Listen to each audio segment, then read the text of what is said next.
Saya sebenarnya sudah tahu tentang WordPress CLI atau WP CLI sudah lama, tapi saya nggak pernah pakai. Saya baru pakai 2,5 tahun terakhir ini ya. Ketika saya diterima di sebuah perusahaan, saya tanya, ada nggak PR buat saya? Ada nggak yang perlu saya pelajari untuk bisa bekerja di sini? Gitu kan. Dan jawabannya adalah, kamu wajib untuk belajar tentang WP CLI.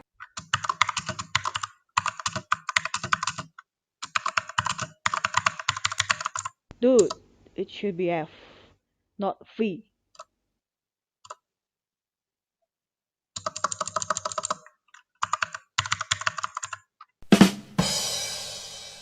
WordPress CLI itu adalah command line interface untuk WordPress. Jadi ini gunanya adalah untuk mengakses WordPress kita menggunakan command line atau menggunakan terminal ya. Kalau di Windows itu namanya DOS gitu ya.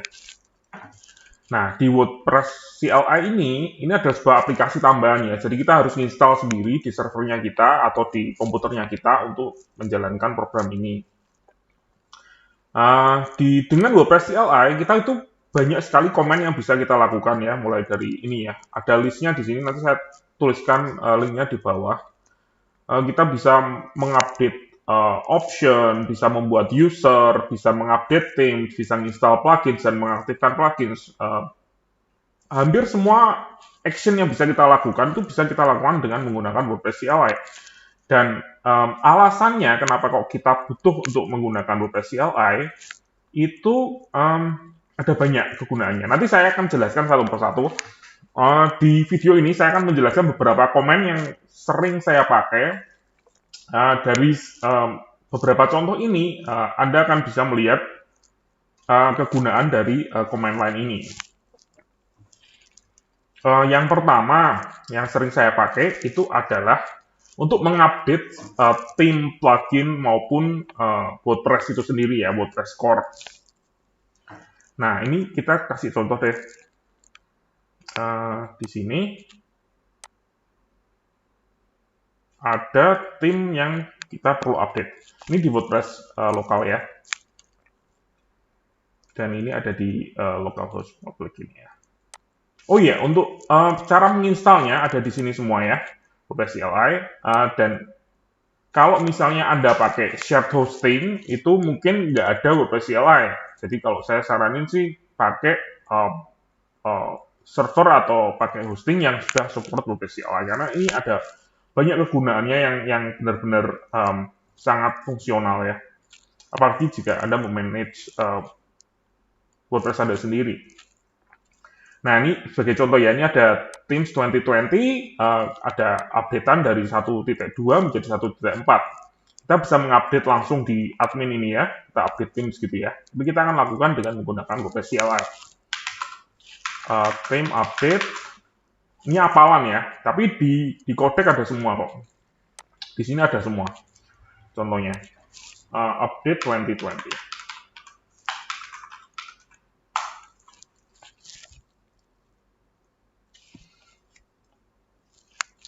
Kita tunggu sebentar, ya ini akan mendownload zip-nya dari WordPress, terus memverify dari filenya itu tersebut, terus diekstrak, terus diupdate. Dan kalau kita lihat di sini, ya ini themesnya sudah terupdate ya, sudah hilang update-nya. Nah, kenapa kok kita mau mengupdate dengan menggunakan WordPress CLI ketika kita bisa mengupdate dengan tinggal login aja, terus kita update di situ. Tujuannya adalah untuk misalnya ya, kalau misalnya kita mengupdate themes atau plugins atau WordPress itu sendiri, terus terjadi error di websitenya kita, entah karena salah satu plugin tidak kompatibel dengan update yang kita lakukan, atau ada kode yang tidak kompatibel, itu kalau kita mau revert back ke version sebelumnya, jadi kalau kita, aduh kok ternyata error setelah diupdate, kita mau kembalikan ke versi sebelumnya, itu kan nggak bisa dari WordPress admin.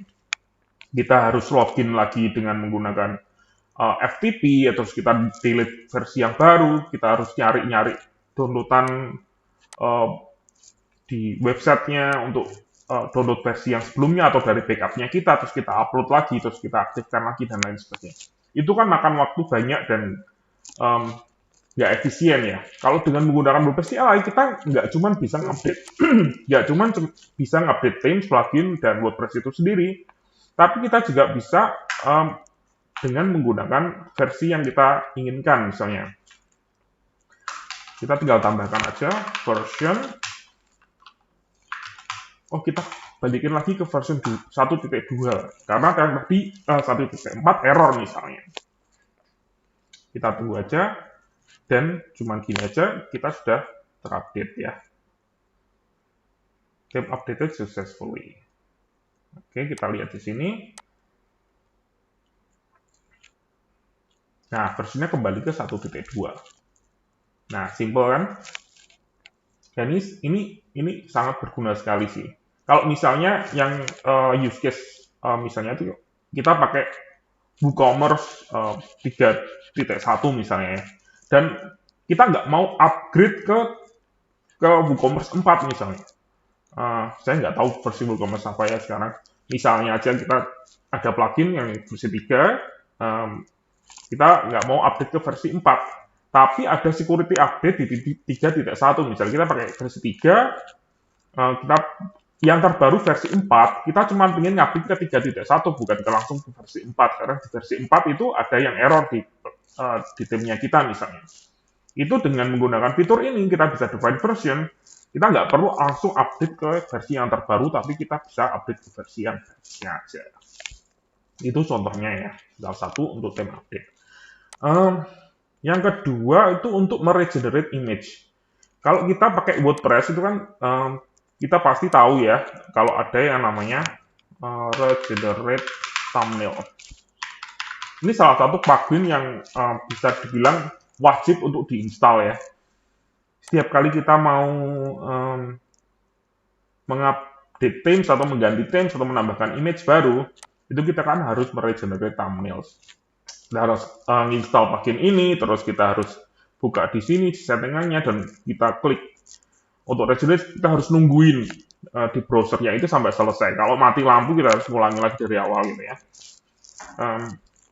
Dengan WordPress CLI kita nggak perlu melakukan itu, semua sudah ada di sini. Kita dengan menggunakan command line yang sederhana, media regenerate,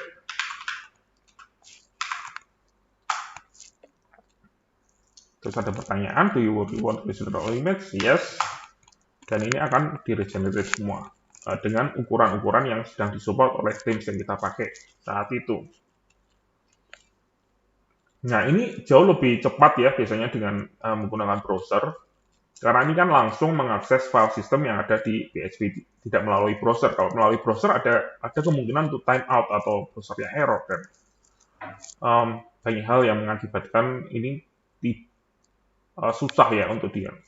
Kalau misalnya ini ada, mungkin cuma ada 36 ya, 36 image ya.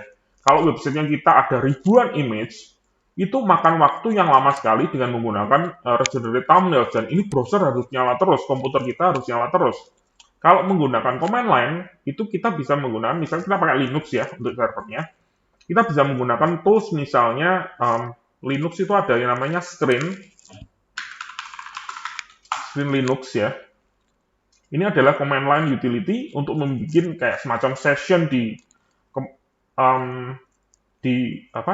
Linux CLI itu. Jadi program ini bisa jalan terus tanpa kita ngidupin komputer kita, jadi bisa jalan di background gitu ya. Dan ini berguna sekali kalau kita punya gambar yang ribuan gambar dan akan makan waktu lama untuk meregenerate semua image. Itu salah satu contohnya ya, kegunaannya untuk WordPress CLI. Yang ketiga itu untuk debugging ya, misalnya untuk ngecek database ya. Misalnya option, itu kita bisa lihat di sini. Misalnya kita ingin lihat ini ya, home-nya itu apa, misalnya nama websitenya itu apa. Kita bisa menggunakan wp option get home misalnya. wp option get name. Benar nggak ya? Oh, bukan name, block name. Nah, ini block name-nya di sini bisa kita lihat. Dan juga misalnya untuk misalnya di sebuah post, misalnya blog image ini ya, atau menggunakan misalnya media, kita juga bisa. Ini saya kasih beberapa contohnya deh. Ini misalnya kita lihat option WP post get.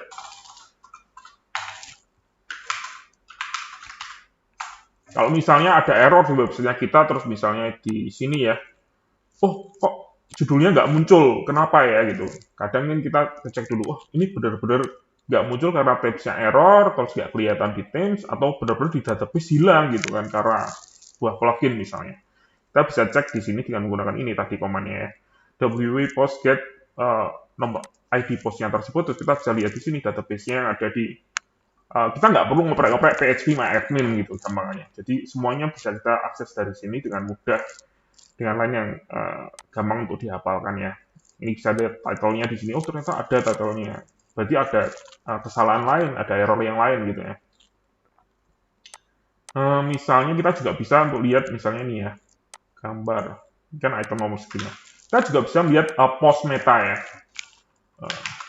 Post meta list. Jadi untuk melihat semua post meta yang custom field, semua custom field di post tersebut misalnya. Nah, ini kan kelihatan ya. Ini ada metadatanya, semuanya ada di sini. Kalau bisa lihat. Nah, kita juga bisa ngecek untuk query ya. Misalnya ada post, kita bisa lihat daftar dari sebuah post type ya. Ini dilihat, ini daftarnya semua ada di sini. Kalau kita ingin lihat untuk post list yang cuman custom post type-nya kita, misalnya ini bukan custom post tapi kita pakai yang page misalnya. Post type.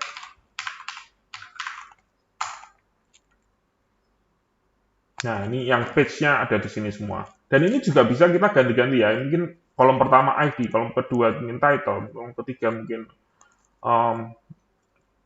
yang meta key gitu ya. Kita bisa ada semuanya, ada dokumentasinya ada di sini sih. Nanti bisa dicoba-coba sendiri. Terus yang ketiga, tadi yang ketiga ya, update address. Terus yang selanjutnya deh, saya nggak tahu ini nomor berapa. Tapi untuk migrasi ya, misalnya search and replace dan lain sebagainya. Misalnya kita mau migrasi dari domain A ke domain B, atau dari website A ke website B gitu kan. Ini nanti saya masukkan ke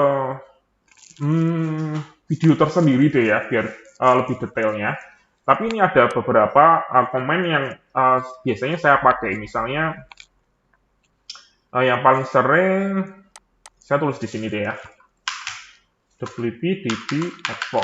Ini untuk mengekspor database, jadi bisa kita gunakan untuk membackup database yang ada di WordPress-nya kita. Sebelum kita mengupdate, misalnya mengupdate plugin, mengupdate themes, kita lakukan satu komandan ini, WP DB export, dia akan mengekspor database kita. SQL ya ini ya, SQL database kita. Jadi gini. Terus kalau kita mau import balik, kalau ada terjadi error, gitu kita atau kita mau migrasi ke website yang lain, kita bisa menggunakan WP DB import. Dan yang ketiga yang paling sering saya pakai untuk kegunaan export import ini adalah search replace. Ini bisa mengubah database yang ada di website ini kita tanpa kita perlu untuk repot-repot buka MyAdmin dan atau ngetikkan SQL ya.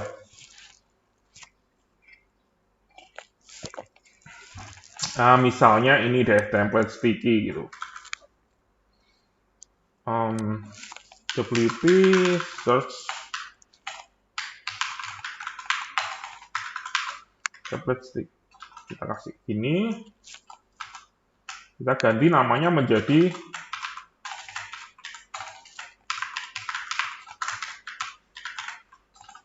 ini. Kita juga bisa menggunakan ada flag namanya dry run ya. Dry run ini digunakan untuk ngetes saja. Jadi ini nggak benar-benar di search and replace, kita cek dulu apakah ada yang diganti di sini. Kita bisa lihat ini yang di replace ada berapa jenis, oh ada satu yang di post title ya, di WP post database SQL-nya, dan ketika kita sudah cek sudah oke, kita hapus dry run-nya dan kita lakukan. Nah, ini sudah ada satu replacement. kita refresh, nah jadi. Dan ini berguna untuk misalnya ganti URL semua yang ada di link-link yang ada di kontennya kita bisa ganti dengan menggunakan komen ini. Nah, kegunaan yang selanjutnya, kalau ada yang belum jelas nanti bisa tanyakan di komen ya. Itu untuk bikin command line sendiri ya. Jadi di WordPress CLI nggak cuman yang tersedia aja, tapi kita juga bisa menambahkan komen kita sendiri, custom comment gitu. Dan ini berguna ya kalau kita ingin misalnya migrasi atau melakukan sesuatu yang butuh waktu yang lama dan cuman perlu sekali aja. Misalnya kita kan kalau misalnya di WordPress ini kita harus bikin settings, terus kita harus diklik settingsnya untuk misalnya mengganti semua post title menjadi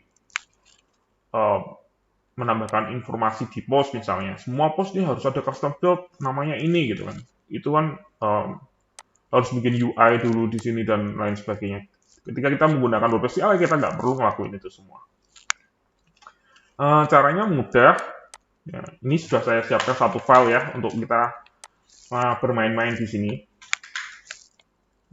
Caranya gini ya, kalau kita di file atas kita pastikan kalau ini hanya akan ke-load ketika kita mengakses WordPress itu dengan menggunakan CLI.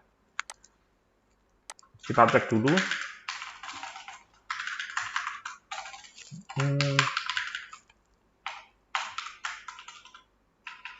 Access.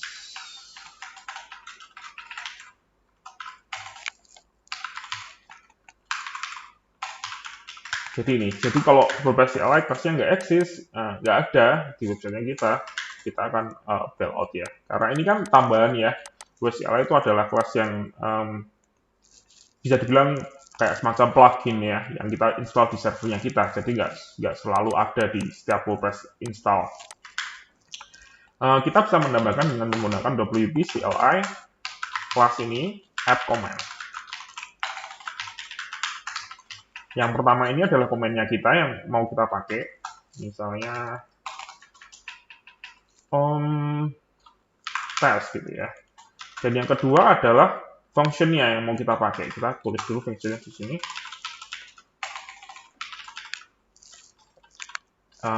My test gitu.